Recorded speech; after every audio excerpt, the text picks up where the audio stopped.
Semoga kalian semua bersama keluarga dalam keadaan sehat walafiat. Pembelajaran anatomi fisiologi ini saya tayangkan melalui YouTube. Maksudnya agar kalian semua dapat belajar kapan saja, di mana saja, tanpa batas ruang dan waktu. Pada pertemuan pertama ini kita akan membahas tentang embriologi mata atau perkembangan mata saat masih berada di dalam kandungan. Untuk mempersingkat waktu, mari kita segera mulai. Saudara-saudari sekalian, jika kita tinjau dari Kamus Besar Bahasa Indonesia, embrio adalah bakal anak dalam kandungan. Hasil pembuahan sel telur pada stadium permulaan yang kemudian menjadi janin yang berumur antara 1 minggu hingga sampai 8 minggu. Sekarang pembelajaran ini kita mulai dari apa yang disebut dengan fertilisasi atau fertilisasi. Apa itu fertilisasi? Fertilisasi adalah proses pembuahan di mana terjadi peleburan inti sel gamet laki-laki sperma dengan inti sel gamet perempuan atau ovum yang akan menghasilkan sel baru yang disebut sebagai zigot. Coba perhatikan pada gambar 2 ini. Setelah terbentuk zigot, 1 hari kemudian zigot yang masih memiliki sel tunggal akan mulai melakukan pembelahan diri.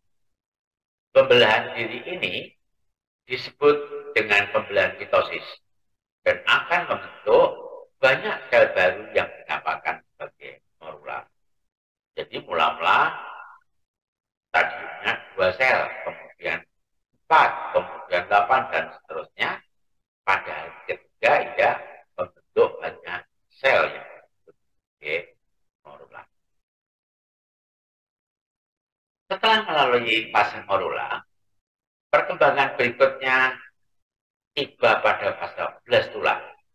Pada fase ini, morula yang telah terbentuk akan terus-menerus mengalami pembelahan hingga jumlahnya mencapai sekitar 100 sel. Karena jumlahnya yang banyak, maka bola-bola tersebut nantinya akan membentuk rongga-rongga di dalamnya yang dinamakan sebagai blastula. Kemudian, sel yang telah terbentuk dalam fase blastula akan mengalami berbagai perombakan dalam fase blastula. Dari perombakan tersebut akan menghasilkan beberapa buah lapisan terminal. Lapisan ini juga kerap kali disebut sebagai lapisan embryogenik yang nantinya akan membentuk lapisan-lapisan yang berada di dalam embrion. Jadi awal blastula itu akan membuat lekukan. Kemudian berkembang pada hari 16 di mana akan muncul lapisan ektoderm, kemudian mesoderm, endoderm, aseteron, dan blastopore. Jadi lapisan yang paling luar dari blastula itu adalah ektoderm. Ektoderm adalah bagian terluar dari 3 lapisan massa sel yang muncul di awal perkembangan. Jadi itu paling luar ya, yang nantinya akan membentuk pelopak mata, epitel kornea, lensa, badan vitreous, retina, kelenjar lacrimal, dan struktur mata lain. Mesoderm adalah lapisan kedua embrio yang nantinya akan membentuk struktur otot ekstraokular dengan dapat menggerakkan mata. Otot iris, ya, yang kalau Anda lihat tadi warna coklat itu ya, coklat. otot kelopak mata. Ya, di kelopak mata aja ada otot macam-macam. Ya, nanti kita bahas otot. Ada traktus pembuluh darah pada mata. Jadi, ya, artinya nanti bisa menjadi traktus pembuluh darah pada mata. Sklera, vitreous, dan struktur mata lain. Kemudian pada gastula ini akan muncul juga lapisan endoderm. Endoderm adalah lapisan ketiga yang nantinya akan sistem pencernaan. Paru-paru, sel pankreas, kelenjar tiroid, dan jadi meskipun tidak ada kaitannya dengan mata karena pada gambar yang tampil ini ada namanya endoderm terpasang terangkan. Ya. Berikutnya lapisan argenteron. Ya, argenteron adalah rongga yang dibentuk oleh lipatan bagian dari permukaan luar blastula dan membuka keluar melalui blastopore yang sering disebut sebagai usus primitif. Dia salah. Ini juga tidak kaitan dengan mata ya, tapi karena pada gambar ada tertulis seperti itu ya saya terang. Blastopore adalah lubang paling luar dari argenteron dan pada beberapa kasus biasanya menjadi aneh. Oke, jadi yang berperan banyak menjadikan nanti indera mata itu ya, itu adalah lapisan ekstoderm dan mesoderm. Jadi fase paling akhir pada tahapan perkembangan pada embrio yaitu fase organogenesis. Dalam fase ini, sel tubuh akan mulai terbentuk secara lengkap tetapi bertahap. Pembentukan ini berasal dari 3 lapisan sel germinal yang telah terbentuk pada tahapan sebelumnya. Saudara-saudari sekalian, embrio pada akhir minggu ketiga menunjukkan adanya gelembung optik atau gelap. Perkembangan calon mata ini mulai pada hari ke-22. Mula-mula sepasang alur dangkal atau sulcus muncul di kedua sisi otak. Selanjutnya, sulcus optik menginvaginasi mesenkim di sekitarnya, membentuk gelembung optik dan akan tumbuh secara lateral.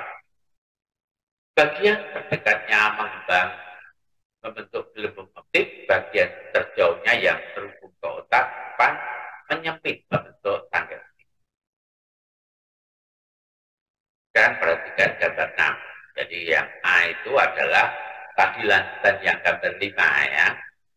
Saat gelembung optik bersentuhan dengan permukaan ekstoderm, terjadi penebalan pada pelat lensa atau primordium lensa atau dalam lensa. Ya. Selanjutnya, pelat lensa tertekan ke bawah permukaan membentuk cekungan, kemudian cekungan lensa membentuk gelembung lensa dan melepaskan diri dari permukaan ekstoderm. Jadi pada gambar B ini pelat lensa ini mulai penebalan dan melepaskan diri dari permukaan ekstoderm. Jadi yang belakang itu membentuk gelembung optik, sedangkan pelat lensa dalam ini gelembung optik dan pelat lensa semakin menjauh. Ya. Gambar C itu gelembung optik akan mengecil di bagian belakang. Dia membentuk tangkai optik. Dan kemudian pelat lensa semakin menebal. Pada gambar D, pelat lensa membuat lengkungan. Begitupun juga dengan gelembung optik membuat lengkungan. Lengkungan pelat lensa ini akan membentuk lingkaran. Disebut sebagai gelembung lensa. Nah, jadi baik itu gelembung optik, lensa, cawan optik melepaskan diri dari permukaan atau lapisan ekstoder.